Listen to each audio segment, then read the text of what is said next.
So I recently learned that new car smell is a nostalgic scent from the old days of car production, made from off-gassing formaldehyde and other concerning fumes. Manufacturers have replaced old new car smell with new car smell, a synthetic version, so people can feel like they're getting the real carcinogenic deal. This got me wondering about smell. Can people hallucinate smells? Why do animals do this weird smelling thing?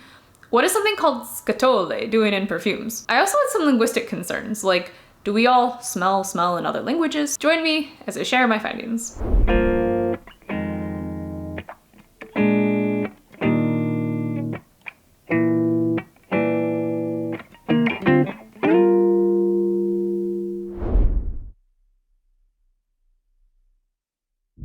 There's something powerful about a familiar smell that can bring back a flood of memories and emotions, sometimes known as the Proustian effect. The olfactory part of the brain is actually directly connected to the hippocampus and is close to the limbic system, two structures which support long-term memory and emotions. Given how integral and subconscious smells can be to us as humans, capitalist interests seek to, well, capitalize. I mentioned how new cars are pumped full of fake new car smell, but scent marketing companies cater to any business need. This one with some of the most icky marketing imaginable. Their products are the tender traps that fragrantly tempt and break down the free will of consumers, who cannot resist the often fattening message their noses are telling them. Suddenly, they are hungrier than before and unable to resist what lay before them, whether it is the aroma of brewing coffee or the image of scrumptious and fattening delectables. Scent marketing quietly seduces a customer into making a purchase. This technique is perhaps a bit kinder than the spider's lure to the proverbial fly, as the customer does survive, and must do so in order to go on to purchase more products. According to them, pumping their fake scents into your business can increase brand loyalty because of the ties to the hippocampus and limbic system, and increase sales. Disney theme parks are also known to tap into nostalgia and increase food purchases using scents and have a patented scent blending technology.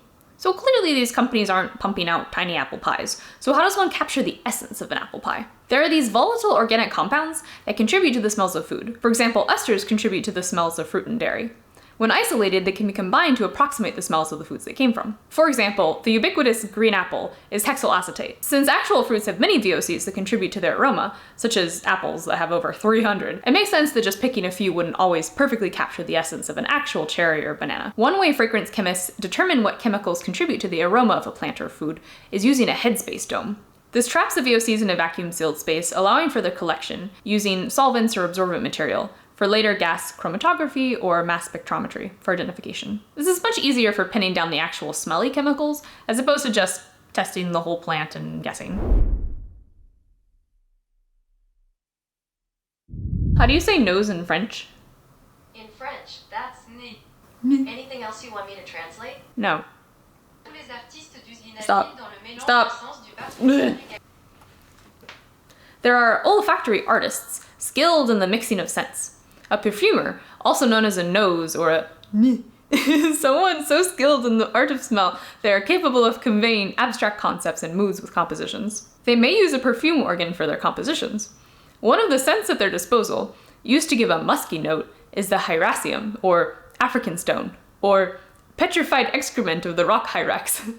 It is a more ethical substitute for the traditional musk, extracted posthumously from beavers, civets, and musk deer scent glands. Another highly prized scent is ambergris, the bile of a sperm whale.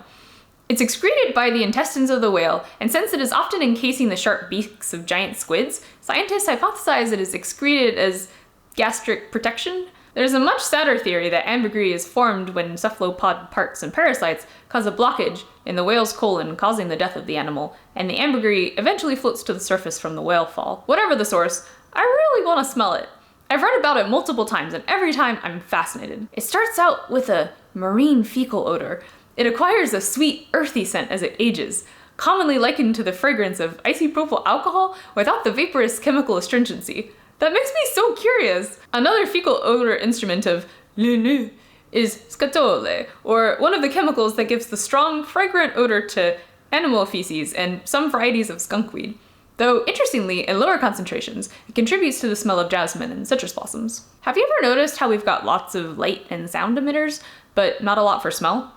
Other than Hollister and Disney and whoever Airson's clients are. Where light and sound are both waveforms of energy within the electromagnetic spectrum and audible frequencies, smells and tastes come from multiple classes of chemicals. In animals, sensing these chemicals requires specific corresponding receptors. Like a lock and key, volatilized compounds bind to corresponding protein receptors extending from the cilia of neurons.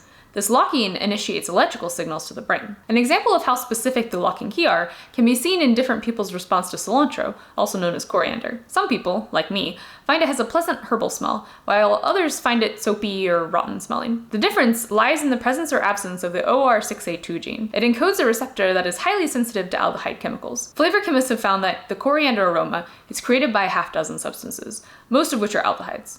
Those who dislike the taste are sensitive to the offending unsaturated aldehydes and, at the same time, may be unable to detect the aromatic chemicals that others find pleasant. So you've probably heard that dogs have way better smell than us, but in what way? There are several axes of smell mastery. The first is smell sensitivity, the number of receptors, or how good the odds are that the right chemical happens to brush against the right receptor, which can also be improved with some breathing techniques we'll get to. The second is smell specificity, the diversity of receptors, or how many different kinds of chemicals can be smelled. The last is smell recall, how well can a smell be matched to a previously identified smell. In terms of sensitivity, dogs have around 220 million total receptors, while humans have only 5 million. Dogs also have specialized nostrils that divert a small percentage of the air breathed into an olfactory region, where the molecules can settle and accumulate, instead of being cleared with the exhale. When looking into specificity, I had read a while ago that human resolution is actually fairly similar to dogs. We're actually fairly good at telling subtle smells apart. We have around 400 unique receptors, but with those we can distinguish somewhere between around 10,000 to 1,000 trillion odorants. Now you might be wondering, why is that such a large spread? Well, a 2014 paper claimed the trillion, and then Caltech scientist Marcus Meister wrote a rebuttal that the extravagant claims were based on errors of mathematical logic. The original authors then wrote a rebuttal to the rebuttal. Spicy. Regardless of the true number, we can't recall them anyway, as our olfaction brain parts are very small. What is more interesting to me is how many unique receptors dogs have. I want to know how far off we are, and whether whatever I had read before about our abilities being similar on this one axis is true. Let me know if you know anything about the number of unique dog receptors. Dogs also have something called smell lateralization. They sniff primarily with their right nostril to start, and if the smell is familiar, or food, then they swap to their left nostril, corresponding with the left hemisphere of their brain that specializes in behavioral responses to familiar stimuli. If it is an interesting or novel smell, they stay with the right nostril, which corresponds with the novel information processing parts of their brain. I tried to figure out if drug-sniffing dogs ever had the sniffing of drugs negatively impact their ability to smell, but instead I came across an article about Massachusetts State Police carrying naloxone for their dogs because they kept ODing with the rise of fentanyl. Side note on police dogs used in traffic stops. A Chicago Tribune analysis of 3 years of traffic stop data showed that only 44% of alerts resulted in fines of drugs or paraphernalia. While some have argued that the dogs may have been alerting on lingering drugs, there are no clear standards for training, and dogs could be getting unconscious approval from officers for alerting regardless of outcome. A lawsuit was actually filed against a department where state troopers had explicitly used hand signals to cue dogs to falsely alert so they could perform the search. I'll talk more about sketchy enforcement and forensic practices in another video.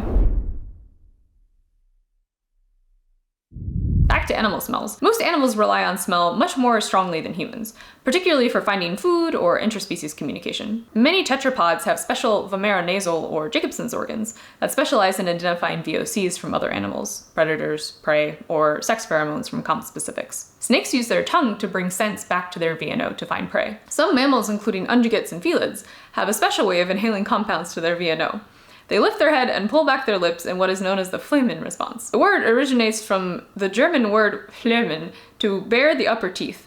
It comes from the Upper Saxon German Flehmen, to look spiteful. It looks so dumb. Speaking of linguistics, I checked all the languages I could for the smell-smell overlap, and it was more common than I expected. Smell in English comes from smellin, which comes from Proto-Indo-European smell, to burn, emit fumes, similar to smolder. When describing smells in English, we tend to use concrete descriptors like smells like burning plastic, or smells like a lemon, as opposed to abstract vocabulary like musty or vegetal, more common in other languages like Jahai. In the Sarai language, since smelling is involuntary and simply happens when we breathe, olfactory metaphors are used in involuntary contexts, like being angry, my soul stinks, or having a nightmare, as opposed to volitional states like being stingy. Bonus fact.